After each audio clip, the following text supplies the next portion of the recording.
नमस्कार दोस्तों, quality hub India के इस नए प्रोग्राम में मैं आर्यन विश्वकर्मा आप लोगों का बहुत बहुत स्वागत करता हूं। दोस्तों, आज के इस प्रोग्राम में हम रेजिस्टेंस वेल्डिंग और टाइप्स ऑफ रेजिस्टेंस वेल्डिंग के बारे में डिटेल में जानेंगे। लेकिन प्रोग्राम शुरू करने से पहले सारे नए व्यूअर्स को मेरा रिक्वेस्ट है कि अगर आपने हमारे चैनल को अभी तक सब्सक्राइब नहीं किया है तो आप सब्सक्राइब बटन क्लिक करके सब्सक्राइब हो जाइए और बेल आइकन को भी क्लिक कर लीजिए, जिससे कि आपको हमारे नए वीडियो के अपलोड पे नोटिफिकेशन मिल जाया करेगा। वीडियो पसंद आने पर इसे लाइक करना ना भूलें और इसका लिंक अपने दोस्तों के साथ में अवश्य शेयर करें ताकि उन्हें भी कुछ सीखने का मौका मिले और हमसे जुड़ने का मौका मिले। और हाँ दोस्तों, हमारा दूसरा चैनल ज्ञान ज्योति इंडिया को भी चेक करने ना भूलें, वहां भी आपको काफी अच्छे अच्छे लर्निंग वीडियोस मिल जाएंगे। तो आइए दोस्तों, प्रोग्राम शुरू करते हैं।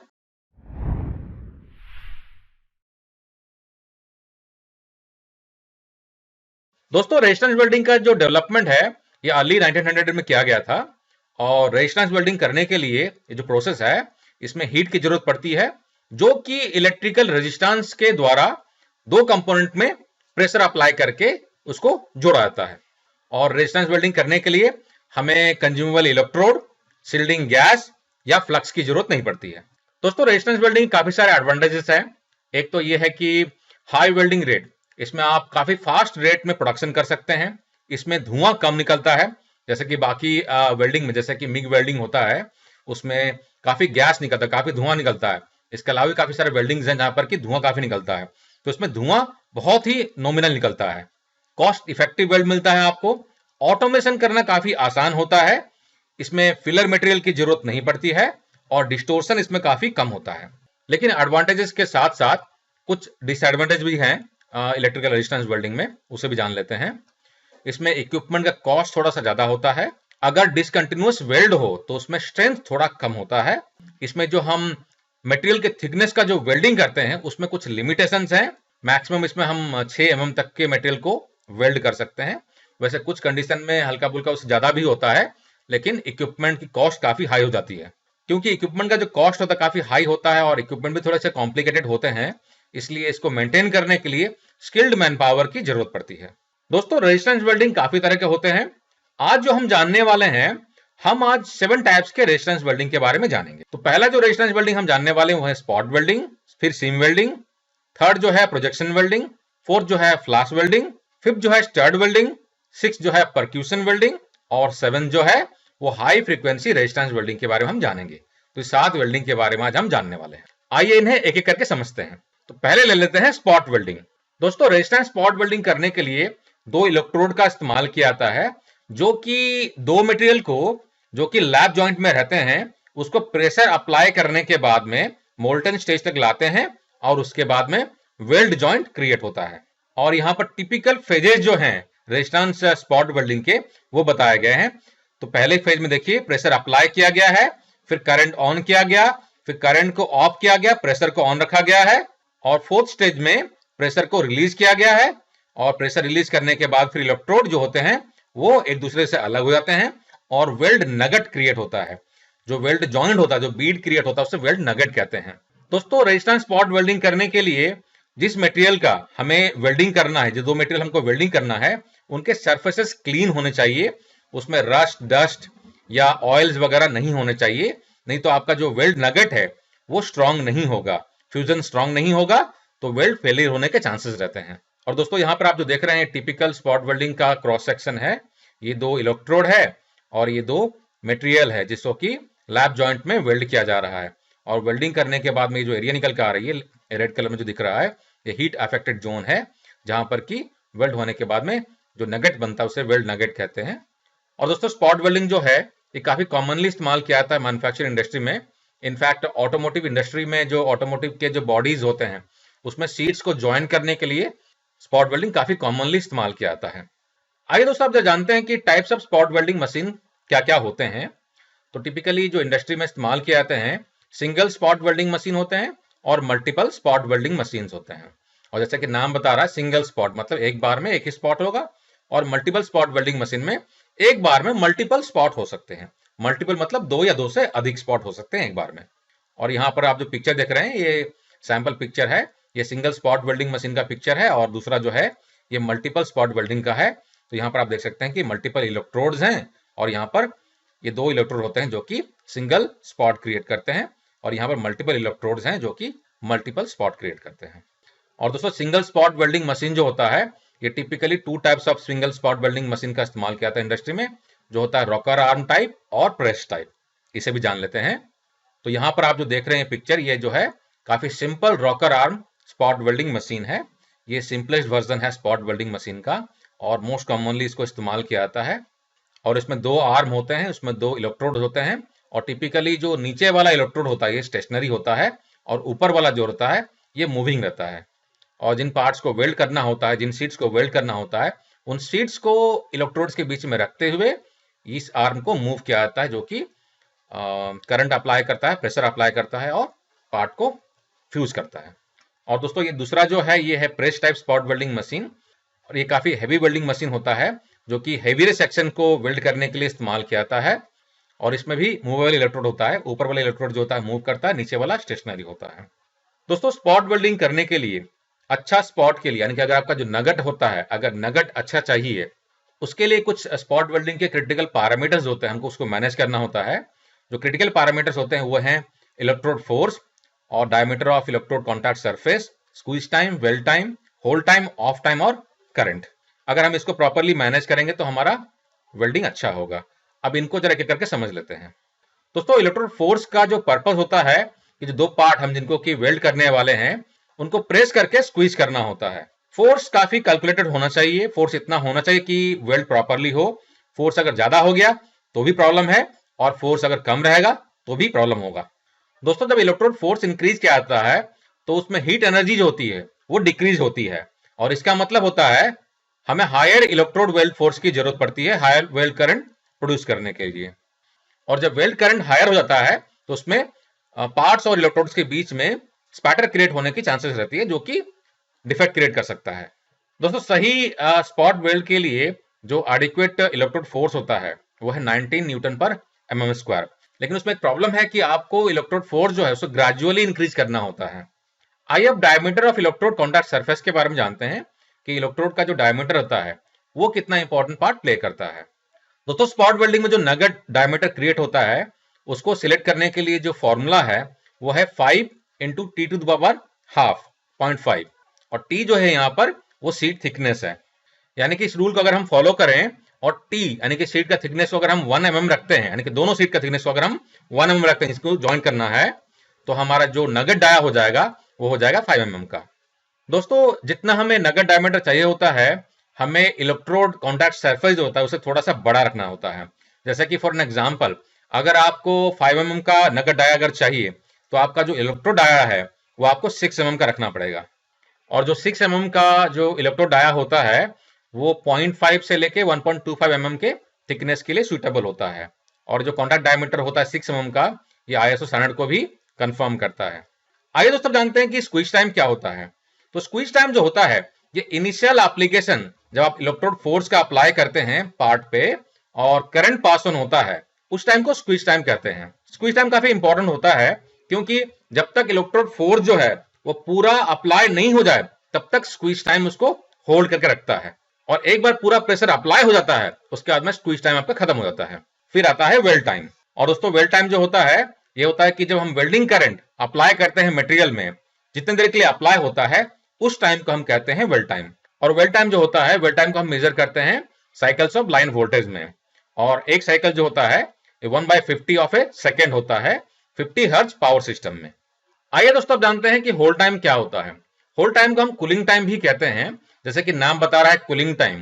दोस्तों ये होल्ड टाइम वो होता है जब इलेक्ट्रोड फोर्स आपका अप्लाई किया हुआ है और पार्ट जो है अभी भी होल्ड किया हुआ है लेकिन करंट पास नहीं हो रहा है। ये इसलिए जरूरी होता है क्योंकि जो वेल्डिंग किया गया है वो फ्यूज हो जाए, उसे कूलिंग करने का थोड़ा सा समय मिल जाए। लेकिन इसमें हमको ध्यान ये रखना होता है कि जो कूलिंग करने का टाइम है वो इतना ज्यादा भी ना हो कि जो करंट है यानी कि जो हीट है वो इलेक्ट्रोड में पास होकर इलेक्ट्रोड को हीट कर दे। तो टाइम इतना ही रखना है कि वेल्ड नगट जो है सॉलिडिफाई हो जाए और हीट जो है इलेक्ट्रोड में पास होने होके इलेक्ट्रोड को हीट ना करे। आइए दोस्तों जानते हैं कि ऑफ टाइम क्या होता है। दोस्तों ऑफ टाइम जो होता है ये ऑटोमेटिकली स्टार्ट होता है और इसकी जरूरत तब पड़ती है जब आप रिपीटेड साइकिल में स्पॉट चला रहे हो। जब रिपीटेड साइकिल में स्पॉट नहीं चल रहा हो तो ऑफ टाइम की जरूरत नहीं पड़ती है।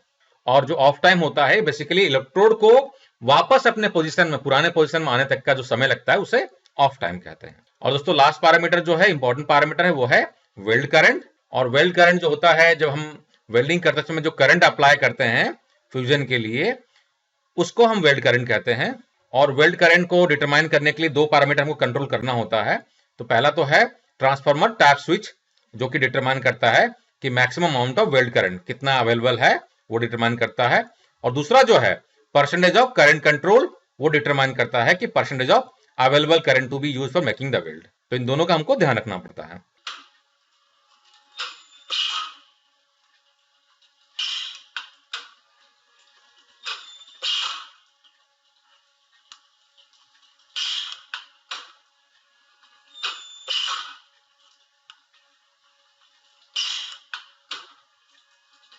आइए दोस्तों, आप जानते हैं कि सीम वेल्डिंग क्या होता है। तो दोस्तों सीम वेल्डिंग जो होता है, ये सीम वेल्डिंग काफी हद तक स्पॉट वेल्डिंग के जैसा सिमिलर ही होता है। इसके इक्विपमेंट और उसके बाद में welding current production control, pressing force, ये भी काफी हद तक सिमिलर ही होता है। लेकिन इसमें डिफरेंस ये है, जैसे स्पॉट वेल्डिंग में स्पॉट आपका एक के बाद एक आपको अप्लाई करना होता है, जबकि सीम वेल्डिंग में हम रोलिंग वेल्डिंग करते हैं।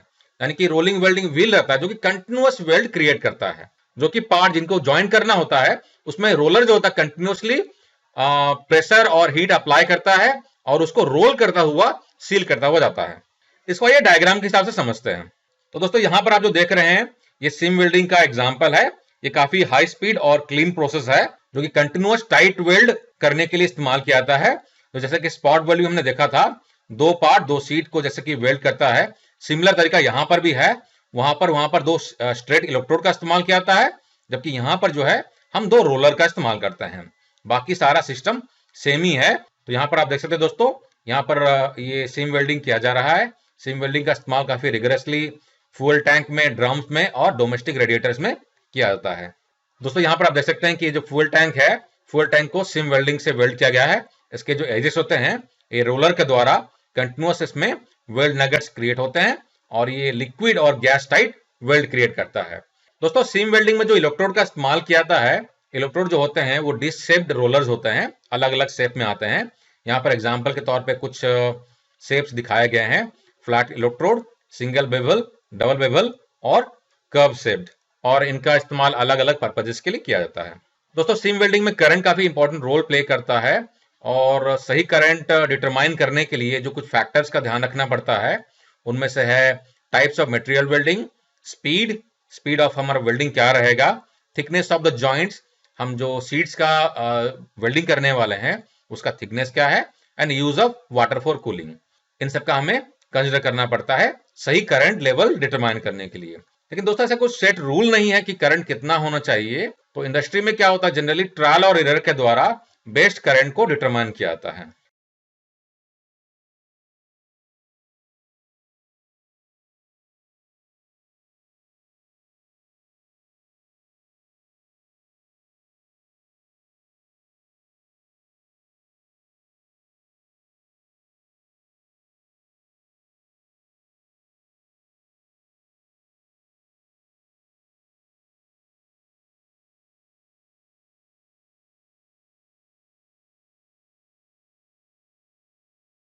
आइए दोस्तों, आप जानते हैं कि प्रोजेक्शन वेल्डिंग क्या होता है। दोस्तों प्रोजेक्शन वेल्डिंग जो होता है, ये भी काफी हद तक स्पॉट वेल्डिंग के जैसे सिमिलर ही होता है।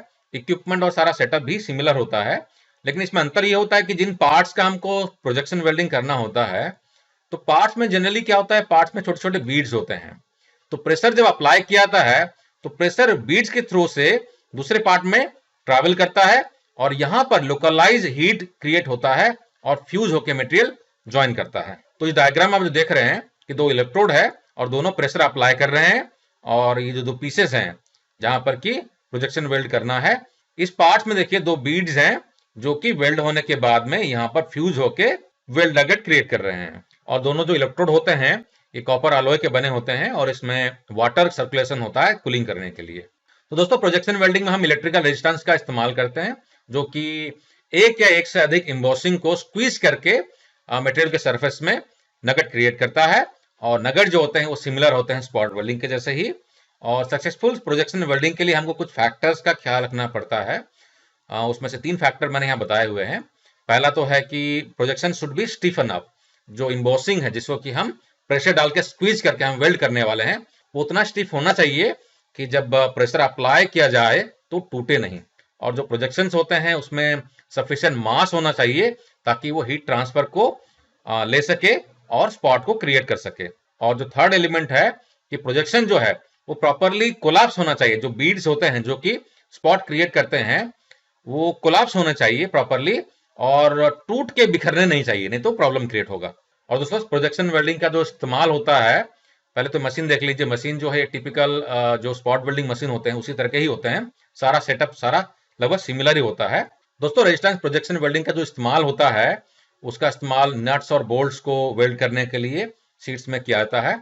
इसके अलावा मेटल बास्केट्स, ओवन ग्रिल्स और शॉपिंग कार्ट्स को भी प्रोजेक्शन वेल्डिंग से वेल्ड किया जाता है।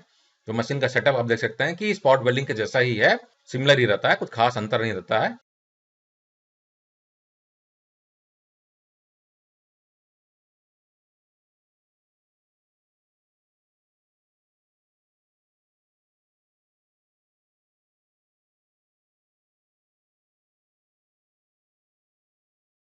दोस्तों नेक्स्ट रेजिस्टेंस वेल्डिंग हम जो जानने वाले हैं वो है फ्लाश वेल्डिंग। दोस्तों फ्लाश वेल्डिंग जो होता है ये एक तरह का रेजिस्टेंस वेल्डिंग है जिसमें कि हम फिलर मटेरियल का इस्तेमाल नहीं करते हैं।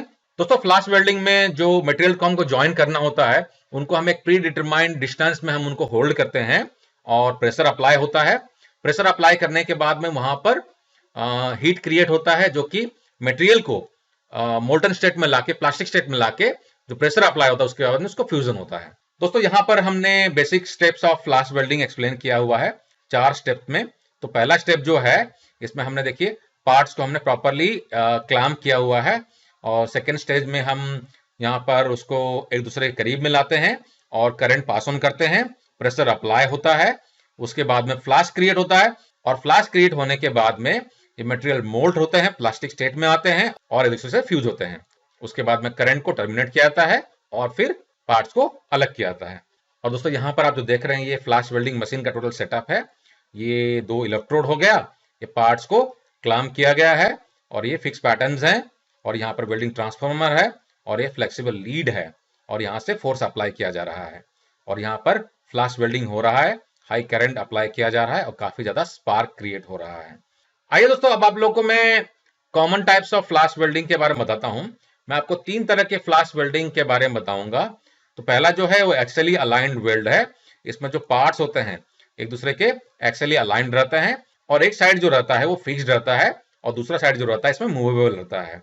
बाकी का सारा सिस्टम सेम ही है, करंट अप्लाई होता है, प्रेशर अप्लाई होता है और यहाँ पर फ्यूजन होके जॉइंट क्रिएट होता है।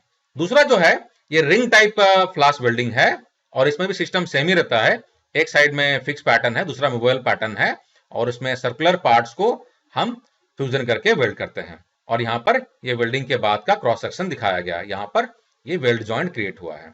और third type of flash weld जो है ये मीटर वेल्ड है। यहाँ पार्ट्स को एंगुलर कंडीशन में रखा जाता है और बाकी कंडीशन भी सेम है, यहाँ फिक्स पैटर्न है और मूवेबल पैटर्न है और प्रेशर और करंट अप्लाई करने के बाद यहाँ पर फ्यूज किया जाता है और ये जो है क्रॉस सेक्शन है आफ्टर वेल्डिंग। आइए दोस्तों अब आप लोगों को मैं कुछ एडवांटेजेस और डिसएडवांटेजेस बताता हूँ फ्लैश वेल्डिंग का। तो पहले हम समझ लेते हैं कि इसके एडवांटेजेस क्या क्या हैं। तो दोस्तों पहले जान लेते हैं कि एडवांटेजेस ऑफ फ्लैश वेल्डिंग क्या है। तो फ्लेक्सिबल क्रॉस सेक्शन शेप्स को हम वेल्ड कर सकते हैं, फ्लेक्सिबल पोजिशनिंग कर सकते हैं सिमिलर क्रॉस सेक्शन पार्ट्स का और इसमें अगर कुछ इंप्योरिटीज रहती है तो इंप्योरिटीज को हम रिमूव कर सकते हैं अपसेट एक्ट के टाइम में। और इसमें सरफेस प्रिपरेशन की उतनी जरूरत नहीं पड़ती है अनटिल अनलेस आप लार्ज पार्ट को वेल्ड कर रहे हो। और ये रिंग्स को भी अलग अलग क्रॉस सेक्शन के रिंग्स को भी वेल्ड कर सकता है और इसमें जो हीट अफेक्टेड जोन रहता है इसमें काफी कम रहता है कंपेयर टू अपसेट वेल्डिंग में। कुछ लिमिटेशन जो है फ्लैश वेल्डिंग के वो भी जान लेते हैं। वेल्डिंग के टाइम में ये 3 फेज प्राइमरी पावर लाइन में ये थोड़ा सा अनबैलेंस क्रिएट करता है और जो मोल्टन मटेरियल वेल्डिंग के टाइम में जो निकलते हैं, मोल्टन पार्टिकल निकलते हैं, ये फायर हैजार्ड क्रिएट करते हैं, यानी कि इसमें आग वगैरह लगने की चांसेस रहती है, काफी बड़ा स्पार्क निकलता है इससे। और फ्लैश मटेरियल को निकालने के लिए स्पेशल इक्विपमेंट की जरूरत पड़ती है और स्मॉलर क्रॉस सेक्शन को जब वेल्ड करना होता है थोड़ा सा अलाइनमेंट में दिक्कत होती है और पार्ट जो हमें वेल्ड करना होता है वो जनरली आइडेंटिकल क्रॉस सेक्शन का हो तो बेहतर होता है, नहीं तो थोड़ा प्रॉब्लम क्रिएट होता है। दोस्तों फ्लैश वेल्डिंग के जो टिपिकल एप्लीकेशंस हैं, butt welding of matching section, matching section को हम वेल्डिंग करने के लिए इस्तेमाल करते हैं, चेन लिंक्स को वेल्ड करने के लिए इस्तेमाल करते हैं, रेलवे लाइंस को जोड़ने के लिए इस्तेमाल करते हैं, विंडो फ्रेम्स हो गए, एरो इंजन रिंग्स हो गए, कार व्हील रिम्स और metal strips in rolling mills, इन सब के लिए हम टिपिकली इस्तेमाल करते हैं। मैं आपको कुछ फोटोग्राफ्स दिखा देता हूं कुछ एग्जांपल के तौर पे। तो यहां पर आप जो देख रहे हैं दोस्तों, ये रेल रोड्स को जोड़ने के लिए फ्लास वेल्डिंग का इस्तेमाल किया जा रहा है। यहाँ पर रेल्स को जोड़ा जा रहा है, यहाँ फ्लास क्रिएट किया जा रहा है, फ्लास वेल्ड किया जा रहा है, और ये वेल्डिंग होने के बाद का कंडीशन है। तो काफी देखिए बड़ा ही फ्लासेस इसमें है जो कि क्लीन करने की जरूरत पड़ती है। और इसके अलावा कॉपर और एल्युमिनियम बस बार्स को भी जोड़ने के लिए फ्लास वेल्डिंग का इस्तेमाल किया जाता है।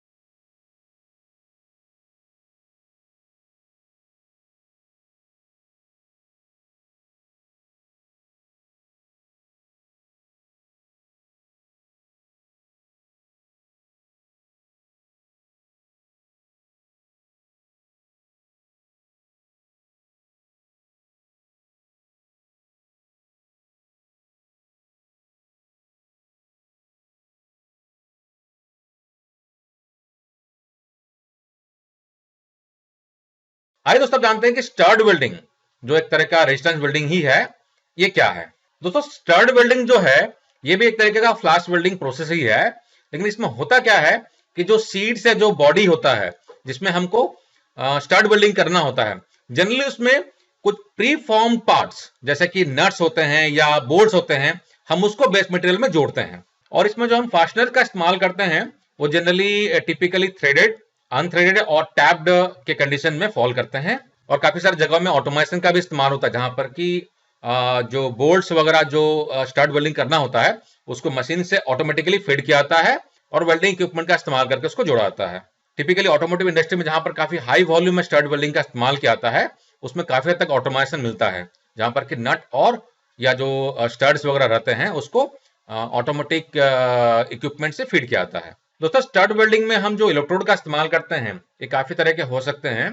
तो टिपिकली छोटे छोटे पार्ट्स होते हैं या थ्रेड रॉड होते हैं या हैंगर होते हैं, उनका भी हम इस्तेमाल कर सकते हैं एज एन इलेक्ट्रोड वेल्डिंग करने के लिए। और स्टड वेल्डिंग को स्टड आर्क वेल्डिंग भी कहते हैं। और काफी सारे जगहों में पोर्टेबल स्टड वेल्डिंग गन का भी इस्तेमाल किया जाता है जो कि काफी फ्लेक्सिबिलिटी प्रोवाइड करता है वेल्डिंग करने के लिए और हाई वॉल्यूम वेल्डिंग में इस्तेमाल किया जाता है। और यहाँ पर आप जो देख रहे हैं दोस्तों डायग्रामेटिकली एक्सप्लेन किया गया है स्टड वेल्डिंग प्रोसेस को 4 फेजेस में।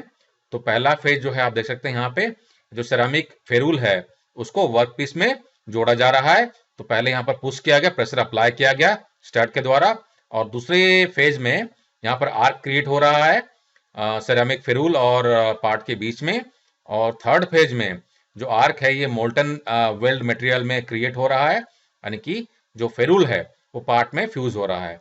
और लास्ट फेज में देख रहे हैं ये फ्यूज पार्ट है, यानी कि सेरामिक फेरूल जो है ये पार्ट में वेल्ड हो गया है। ये टिपिकल सीक्वेंस है स्टड वेल्डिंग प्रोसेस का। और यहाँ पर दोस्तों आप जो देख रहे हैं ये टिपिकल स्टड वेल्डिंग मशीन का जो सेटिंग है वो दिखाया गया है। ये स्टड वेल्डिंग मशीन है और यहाँ पर देखिए पावर सोर्स है और उसके बाद में ये मेन मटेरियल है जहाँ पर कि स्टड को वेल्ड करना है, और ये मूवेबल वेल्डिंग गन है और यहाँ पे पार्ट को फ्यूज किया जा रहा है। ये अर्थिंग किया गया है मदर मटेरियल में, और यहाँ पर देख सकते हैं ये एक्चुअल में प्रोसेस चल रहा है।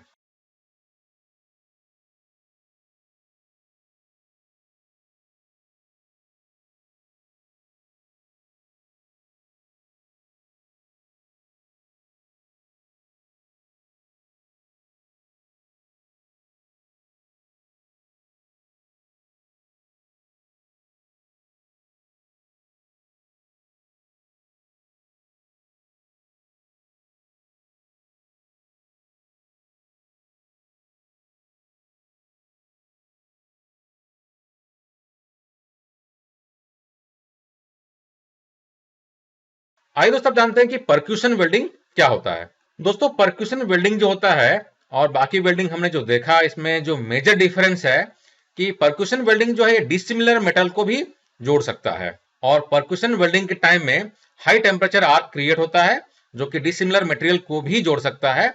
और परक्यूशन वेल्डिंग जो है ये हाई टेम्परेचर आर्क क्रिएट करता है बहुत ही शॉर्ट टाइम के लिए, जो कि बहुत ही जल्दी वेल्ड जॉइंट को क्रिएट करता है। और जैसे ही इलेक्ट्रिकल डिस्चार्ज होता है इमीडिएटली प्रेशर अप्लाई किया जाता है और मटेरियल को जोड़ा जाता है। और इसे परक्यूशन वेल्डिंग कहने का एक कारण ये भी है कि मटेरियल को जब प्रेशराइज करते हैं तो ये बहुत ही परक्यूसिव मैनर में मटेरियल को जोड़ता है। आइए अब कुछ एडवांटेज जानते हैं परक्यूशन वेल्डिंग का। परक्यूशन वेल्डिंग जो है ये फ्लैश वेल्डिंग या ऑफसेट वेल्डिंग के तरह ही होता है, लेकिन ये कुछ कॉम्प्लेक्स माना जाता है क्योंकि परक्यूशन वेल्डिंग में वेल्ड जॉइंट में इलेक्ट्रिकल डिस्चार्ज का इस्तेमाल किया जाता है और इमीडिएटली इलेक्ट्रिकल डिस्चार्ज करने के बाद में प्रेशर अप्लाई किया जाता है मटेरियल को ज्वाइन करने के लिए।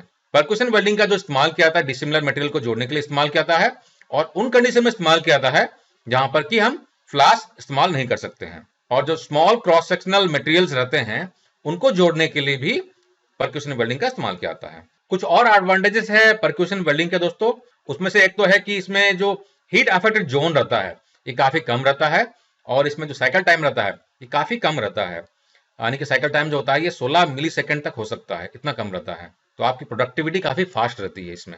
और यहाँ पर दोस्तों आप देख सकते हैं कि परक्यूशन वेल्डिंग को डायग्रामेटिकली एक्सप्लेन किया गया है 3 स्टेज में। मटेरियल को यहाँ पर सेट किया गया, यहाँ पर इलेक्ट्रिकल डिस्चार्ज क्रिएट हो रहा है और उसके बाद प्रेशर अप्लाई करने के बाद में मटेरियल को फ्यूज किया गया है।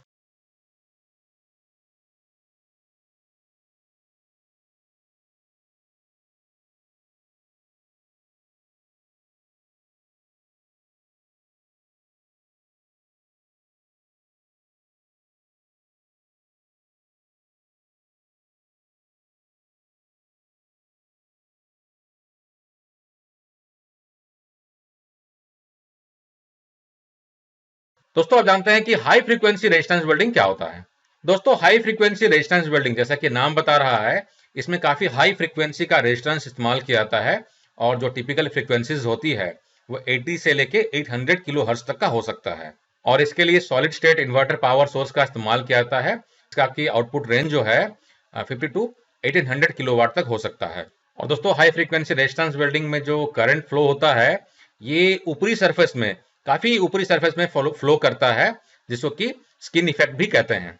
अब चूंकि इस वेल्डिंग प्रोसेस में काफी small amount of material heat होता है वेल्डिंग इंटरफेस में, इसलिए काफी हाई स्पीड में हम इसको हाई वॉल्यूम प्रोडक्शन के लिए इस्तेमाल कर सकते हैं और ये काफी हाई एनर्जी एफिशिएंट भी होता है। दोस्तों हाई फ्रीक्वेंसी रेजिस्टेंस वेल्डिंग का जो सेटअप है आप देख सकते हैं यहाँ पे ये काफी हद तक सिमिलर है सिम वेल्डिंग के जैसा।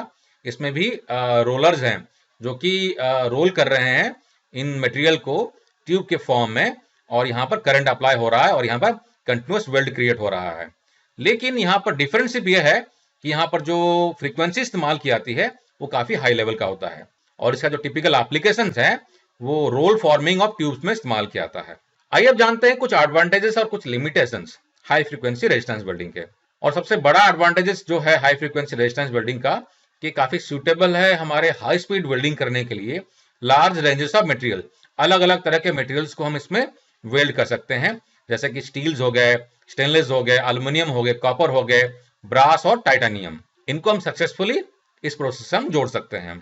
और इस वेल्डिंग प्रोसेस में अगर आपके वेल्डिंग करते समय में वेल्डिंग के दौरान में उसके आसपास में अगर एयर फ्लो कर रहा है तो भी कुछ खास फर्क नहीं पड़ता है और वेल्ड जॉइंट में अंतर नहीं पड़ता है।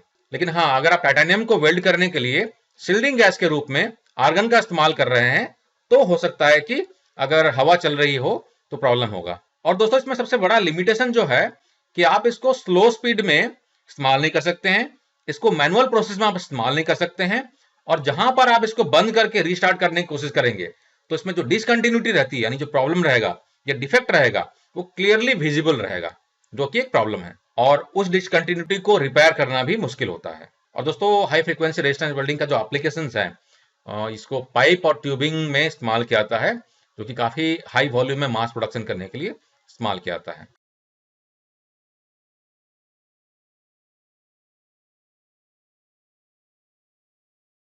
तो दोस्तों मैं आशा करता हूं कि आज के प्रोग्राम से आपको रेजिस्टेंस वेल्डिंग के जो टाइप्स हैं उनको समझने में क्लैरिटी मिली होगी। वीडियो कैसा लगा आपको आप अपना कमेंट बॉक्स में जरूर डालें। वीडियो अगर पसंद आया तो उसे लाइक करना ना भूलें और इसका लिंक अपने दोस्तों के साथ में जरूर शेयर करें। हमारे साथ बने रहने के लिए बहुत बहुत धन्यवाद दोस्तों। टेक केयर, जय हिंद।